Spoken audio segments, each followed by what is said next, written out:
Voina chuan guitar lesson thar kan zir ho lenga voina kan zir ho le tur chu Cindy Lalthanpuii in a ome ti hlarun sakha guitar Perhdan kan zirang o helai e in ron la yama b sanga a minor a hian C sharp minor le G sharp minor hi a bar chord chen khat a b hi heta pa kan hmet thei open chord angin hetai root note 7 fret a khan tiang kan bar ta pangaya chuan hetia bar lo khan kuzung chal khai da sonong hetien e meng khan hmet de ang o 8 fret a khan chuni kuzung pui na shui chung ber kha i ngat to panga i mute to pang o kha e a b niang o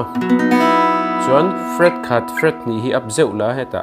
tampang a khan mo fret khat ni kha a shui chung ber khai i mute le thei bo chuan C sharp minor po hi open chord angin akal le theya kuzung chal kha da son le la hemi kha A minor shape khamo khat ni thum li nga fret nga na khan chon i kuzung puin shui chung pani khai mute le bokang o kha C sharp minor open chord angin akal le theya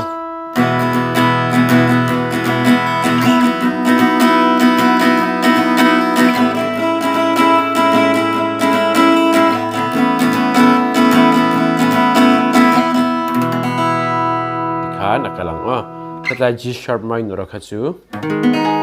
ai lo zir re to me don yo heti point all samte me don chon e kuzung chalin shui hnoi lam pang fret lina khan shui hnoi lam pang pathum khai baranga kuzung u in 6 fret a shui chung ber dot 2 kuzung te in 6 fret a tho shui chung a shui lina kha kha 5 fret tang khani stramang kha me dan all sam ber me yo hi G sharp minor o indu le khami chord pa ngai po khain mang the hetai b mo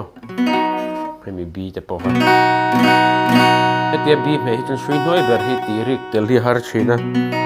me nun kim te hi mo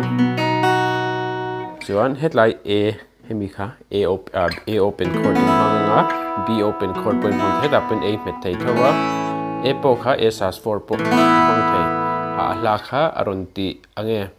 aron tinal em tamo khami chord man kha chon tia kan stramang down up down up ani merang dau lagi down up abu tanga to khinga ko le ni me ya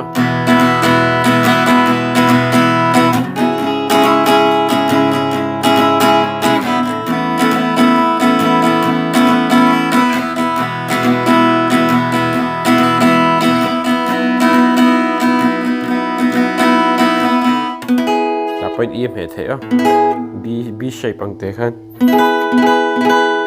ka chu kan thu ni ro sia lan ang karam play mil lenga uluk da vin lo ngai thale don ne